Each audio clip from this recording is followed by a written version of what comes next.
Well, we're here to talk all about September, and September is National Recovery Month.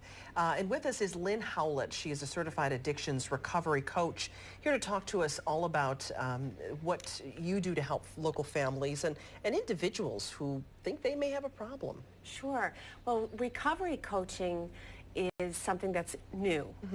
It started in California and Florida, where there are a lot of treatment centers, and it's moved east. And recovery coaching helps folks, it helps fill in the gap between when folks go to treatment and when they come out. Usually within a year of finishing treatment, 85% of people relapse. Wow. And 9 out of 10 within the first 90 days. Wow. So there is a gap, and that's where the coaching can come in and be a supplement to therapy or work with a psychiatrist to help hold the client accountable. Hazelton Betty Ford Center did a study.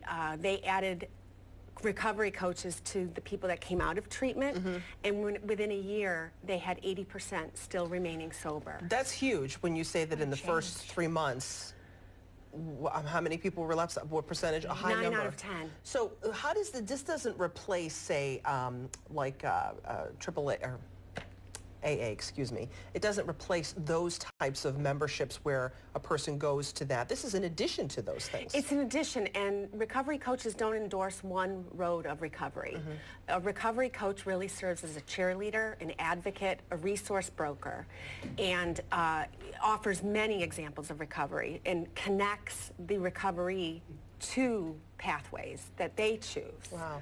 We've mentioned post-treatment, but there might be people at home saying, you know what, I might be leading towards this, or maybe I have a loved one who, hasn't done the rehab, for example, yet, but my feeling that there might be a need for that. How do people know if is this something they do need, or maybe a loved one, they suspect a loved one has this need? Well, there are many resources in our community. I'll suggest one example is the Family Recovery Network, and they are putting on a fair tomorrow at Marketplace Mall, which will include a variety of local treatment centers and mental health professionals, which is really the first line of defense in when you have a problem.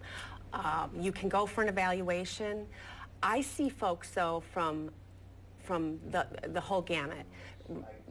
Addiction and alcoholism doesn't discriminate. Gender, tax bracket, ethnicity. So sometimes folks don't want to let the Bar Association know that they're going to treatment, and they come to a recovery coach, which they can do. But I also work in tandem with psychologists, psychiatrists, and mental health professionals, because those are the folks, along with the treatment centers, that are great resources to go to if you think you have a problem. Okay. And that's important to point out. I mean, here you are offering a service that you said is sort of a, covers this, fills this gap. But, you're working with the professionals yourself.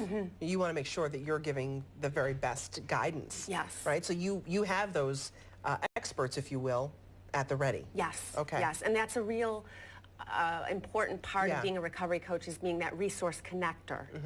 And making sure that a good recovery coach is going to have a lot of resources at their fingertips that they can suggest to the recovery. I want to revisit again, the fair that's happening tomorrow. You said Marketplace Mall. Marketplace Mall. Do you know where in the mall? Near the Gap store. Okay, right near the Gap. Right near the Gap, and they're going to be there. Everyone's going to be there from 11 a.m. to 3. Okay. Family members can come to check out, get some information. If someone thinks they may be struggling with something or have their own questions about their own usage, there are going to be many folks there to talk to. I think we have up to close to 20 booths of folks coming. And training people and giving them this treatment that if something does go wrong, people have been able to use this to help folks out in an emergency situation? Yeah, Strong Recovery actually is going to be offering naloxone tomorrow. And naloxone is what first responders give to those that have overdoses from opiates or from heroin. Folks will be able to come tomorrow and get free kits and a 10-minute training of naloxone. That's massively important when you think of that. First responders have this drug, but if families encounter their loved one in that state, they should have the same And you know, we have 100 people a day die from overdose in this country. Yeah. You know, we have 85 million people that struggle with addiction and alcoholism. So there is hope, and that's what the coaching and the fair and these kind of things is, and the celebration on this month of Recovery Month. Yeah. We want people to know there's hope. Yeah. Again, what time does it start tomorrow? 11 a.m. 11 a.m. at Marketplace Mall near the Gap. Yes. Okay. Thank you so very much. Oh, my pleasure. Thank you. Great to meet you. You